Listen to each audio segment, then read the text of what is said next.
Welcome to Middle Math Academy, Unit Rate and Unit Price Level Number 2. If you're interested in more practice after this lesson, we have 5 levels of challenge available for this topic and every topic. Let's get started. Our learning targets today are I can calculate the unit rate and unit cost, I can determine the better deal by calculating the unit cost, and I can compare unit rates. Go ahead and rate yourself 1 through 5 on these learning targets, 1 being the lowest, 5 being the highest and the most confident. At the end of this lesson, we'll come back and you'll rate yourself again to see if you've gained any more confidence after some more practice. Pause the video and complete the opening question on your own. This video won't explicitly go over the opening problem.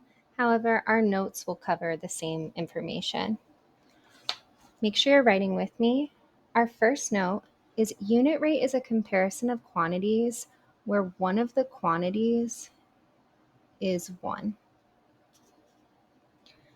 Note number 2, the fraction line means divide. And to find the unit rate, we are going to divide. Now, this is a really important tip. Look at what the question is asking for one of. That will be your divisor or denominator when you divide. And remember, you can always pause the video if you need more time. So before we move on to the rest of our notes, I want to take a look at example A. It says, Layla read 24 books in 2 years. How many books did she read per year? Okay, so we want to figure out how much for 1 year. Per is a keyword for 1. So whatever we want 1 of, and in this case it's years, that'll be our second number when we divide. So years is going to go on the bottom of our fraction or the denominator, because that's what we want 1 of. And we have 24 books in 2 years. Now 24 books divided by 2 years equals 12 books per year. That is our unit rate. So go ahead and pause the video, make sure you have this down, and then complete example B.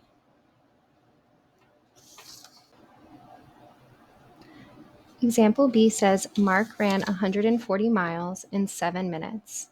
How many miles did he run per minute? So minutes is what we want 1 of.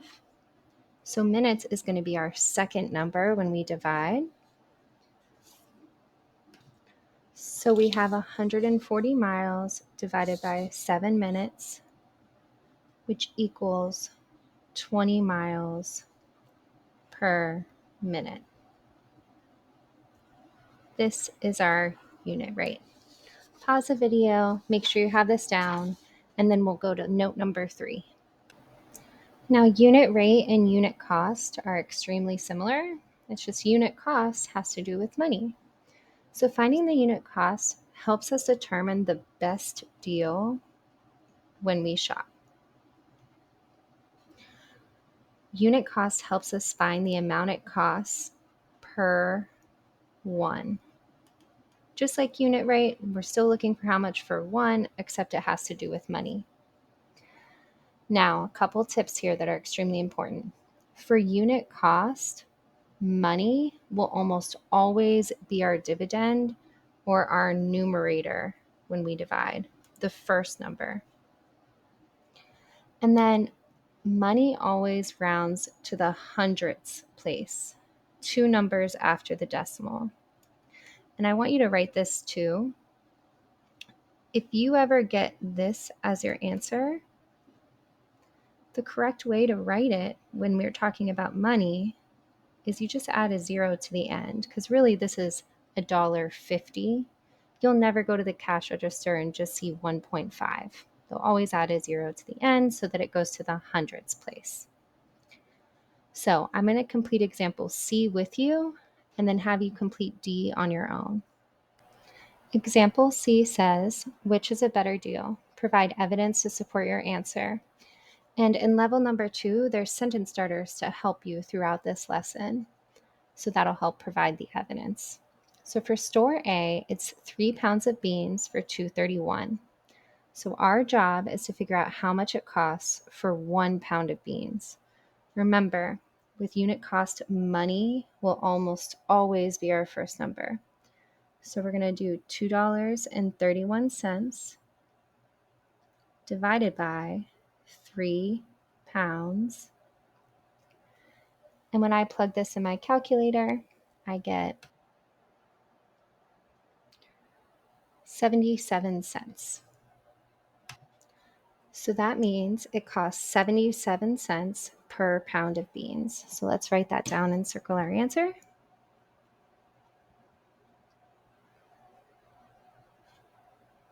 Per pound. And you could write 1 pound if you wanted, or you could just write pound.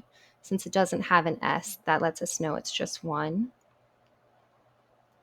Pause the video and find the unit cost for store B. So for store B, remember we're going to write money first. We'll do $4.98 divided by 6 pounds. 4.98 divided by 6 is 83 cents per pound. Make sure you have this down. And so you're going to ask yourself, would you rather pay 77 cents a pound or 83 cents a pound? Well, 77 cents is cheaper, it's less money, so store A is a better deal. So we're going to write store A, since that's the cheaper option, is a better deal because 1 pound of beans is cheaper by, well, to figure out how much it's cheaper by, I could just count up to 83 cents, 78, 79, 80, 81, 82, 83, or you could subtract 83 cents minus 77 cents. It's cheaper by 6 cents. Go ahead and pause the video and complete example D. For example D, you should have gotten 75 cents per box for store A. If you didn't, go ahead and fix your mistakes, no big deal. And then 66 cents per box for store B. And so store B is the better deal because 1 box is cheaper by 9 cents. Go ahead and flip to page 2. Okay, page 2. Now I'm going to do the first problem with you and then have you complete the rest of this page on your own. Problem A says, if Joel ran 620 miles in 50 days, how many miles did he run in 1 day? So I always like to underline what the question's asking for one of. In this case, it's days. And so I know that days is going to be my second number, my denominator when we divide. So I'm going to do 620 miles divided by 50 days. And 620 divided by 50 is 12 and 4/10 miles per day. You can circle our answer. Remember, pause if you need more time. And then under our question, we're just going to write a complete sentence. Joel ran 12 and 4/10 miles per day. So go ahead and pause the video if you need more time on this one and complete the rest of page 2. Come back to the video when you're ready to go to page 3. Okay, page 3, I'm going to do problem A with you and then have you complete the rest of the page on your own. A says, a convenience store sells a 32-ounce jug of apple juice for $6.08. What is the unit cost? So I know when I'm looking for unit cost that I'm looking for the price per something. In this case, it's the price per ounce. With unit cost, money is going to be our first number when we divide. And I'm going to do $6.08 divided by 32 ounces, which is 19 cents per ounce. I'm going to circle my answer, and then I'm going to write a sentence under problem A. The unit cost is 19 cents per ounce.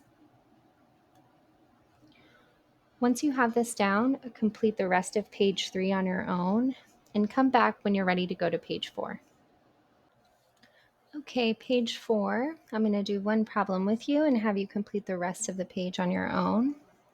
Problem A says, which is a better deal? Provide evidence to support your answer. And once again, we have these sentence starters to help us with our evidence. So, option 1 says $3 for 15 ounces. I know when I'm finding the unit cost that money will go first when we divide. So I'm going to write $3 for 15 ounces. And make sure you just kind of label option 1. And then I'm just going to write in a spot for option 2. So when I do $3 divided by 15 ounces, I get 0.2. Now, if you remember back to that tip in our notes, money always goes to the hundredths place. So we can just add on a 0 so we know that it's 20 cents per ounce. And I like to just circle the unit cost. All right, pause the video. I want you to find the unit cost for option number 2. For option 2, you should have done $3.36 divided by 21 ounces. 336 divided by 21 is 16 cents per ounce. I'm going to circle the unit cost. And then I'm going to ask myself, what would I rather purchase? 16 cents an ounce or 20 cents an ounce? Well, I want the cheaper deal. And I know option 2 is cheaper because it's going to cost me less money. So option number 2 is a better deal because 1 ounce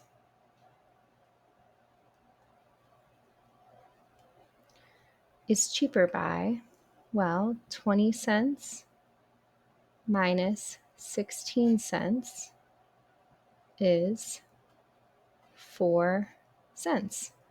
So it's cheaper by 4 cents. And then that's all you need to do for each one of these is fill in the sentence starters. That counts as your evidence. Go ahead and complete the rest of page 4. Come back when you're ready to do page 5. All right, on page 5, I want you to pause the video and complete A. Once you're finished with A, come back to check your work. All right, so let's check our work for A. For store A, remember money will go first. You should have gotten $2.52 divided by 7 cucumbers, which gives us 36 cents per cucumber. Store B, we get 41 cents per cucumber. So store A is a better deal because 1 cucumber is cheaper by 5 cents.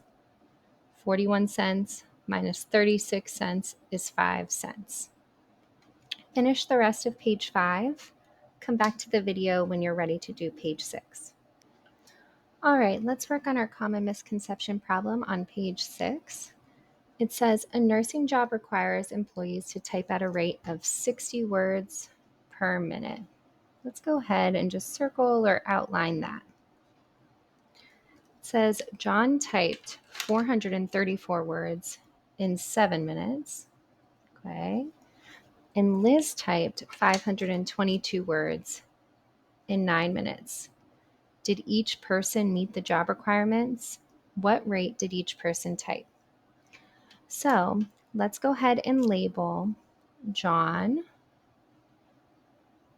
because we need to find his typing rate, and Liz. And I want you to write in, how can we figure out how many words per minute each one of these people type? Well, for John, we'll do 434 words divided by 7 minutes. And for Liz, we'll do 522 words divided by 9 minutes. Pause the video, write your answers next to each person. For John, you should have gotten 62 words per minute.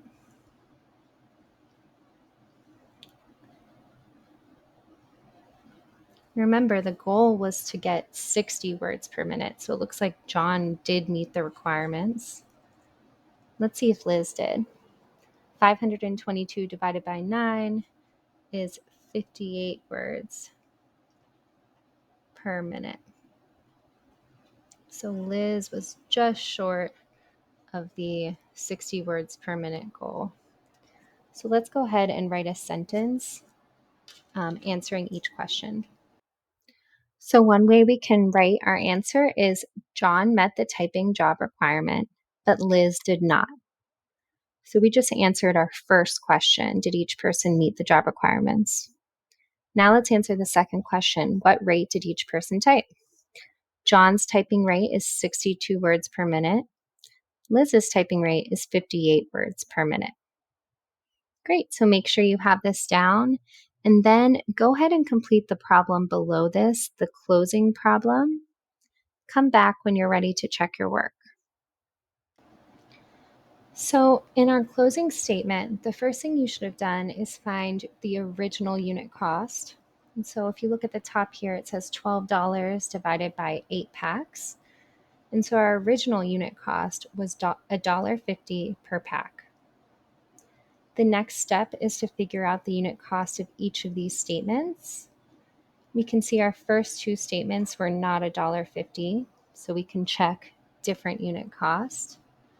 But our last two statements did have the same unit cost. They were $1.50 per Gatorade and $1.50 per mask. Check your work, fix any errors, come back when you're ready to do the debrief questions. To close out today's lesson, we're going to answer these 3 debrief questions.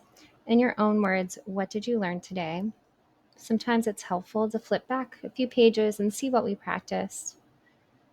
How much effort did you put in during class? Rate yourself 1 through 5, 1 being the lowest, 5 being the highest, and then explain. And then, what do you think is a common misconception a student might make when learning unit rate? Once you've answered these 3 questions, go back to page number 1, and you're going to rate yourself after the lesson. So now that we've practiced more, 1 being the lowest, 5 being the highest, how confident do you feel about these learning targets? Thank you for joining us today at Middle Math Academy. Like I mentioned in the beginning, if you're looking for any more unit rate or unit price practice, we have 5 levels of challenge with each level having its own video. I hope everyone has a wonderful day.